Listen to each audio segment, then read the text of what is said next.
So the next thing that we're going to discuss is the academics at Ella School of Management. And so just wanted to know, how did you go ahead with selecting, subjects or credits in the first semester? Right. So in the fourth semester, the course has pretty much set, like the program has pretty much set courses. So the classes were set. I got a couple of waivers because of my MBA, so the prereqs were waived off for me.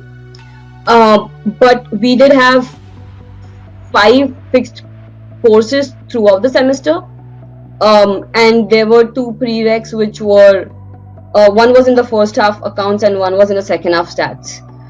So first semester, most of the courses were set except a person could get a waiver. Second Right. semester, okay, And right. how many were mandatory and how many were relatives from that? So fourth semester all were mandatory. All right. Yeah. Okay. And in the subsequent semester? Subsequent semesters we did have a couple of mandatory courses like I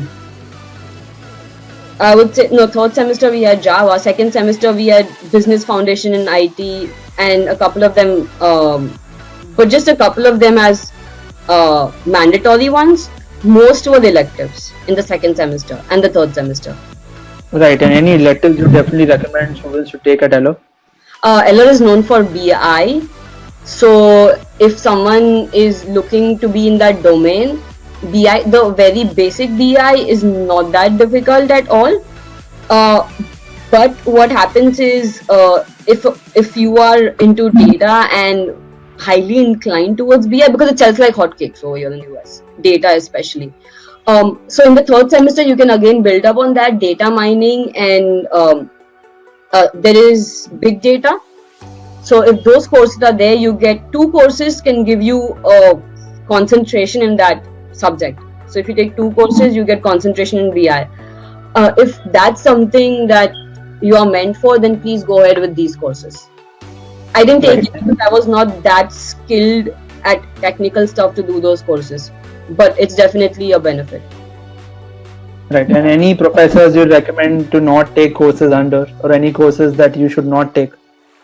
The courses you should not take. Okay, the online courses, it's not that you should not take, but I would say there are security courses which are online.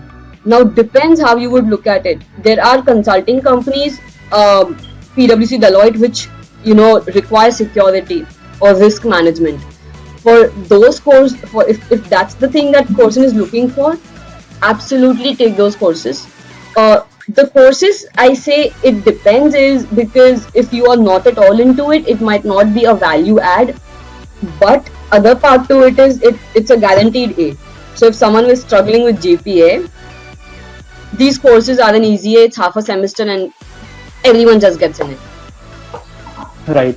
And so was there a lot of project and assignment work in the course curriculum? Absolutely.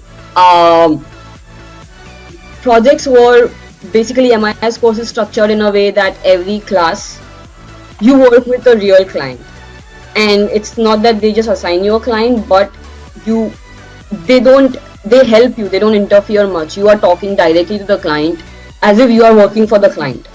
So you study in the class, and every subject you do that. So if it's for ED, that database management, we actually worked with we find our own client and we worked with it. They help us if we cannot find clients. The university does help a little bit to find the clients, but everyone gets clients. You're able to manage it. So that was the case. Assignments, yes, lot of them, especially database management. The database management over here is intensive, especially SQL part of it. So a lot of assignments in that, and I'm realizing the value of it right now because literally every job over here in the US requires SQL. Right. The And technical ones which we can go for. okay, so how did you manage your GPA? What is your current GPA at? And any tips that you could give the students to manage their GPA while studying? Right. I believe, if I'm not mistaken, just correct me, most of the people will have done either engineering recently or must have been into little technical fields, right? Or done some work or have some work ex in technical domain. Yes, majority 90% engineering. Majority, yeah. It should be easy because for most of the people are able to manage a 3.7 up easily.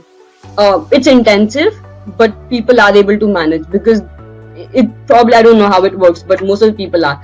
I had I would say around 7. Most of the Indians especially are able to manage their GPA that well. I had a 3.3 something in the first semester. Struggled a lot with the technical subjects because I was coming from a very different background, never worked on, most of the things were new to me. So then, and then in the second semester I was able to get to 3.6, and finally right now I am at an average of 3.5 above. So Right. I did take security courses to boost my GPA because I am still looking for little non-technical ones, and those kind of roles, especially in consulting companies, sometimes could demand GPA, sometimes, not most, but so just to be on a safer side, companies mostly over here do not ask for GPAs, but coincidentally I have been asked in my interviews.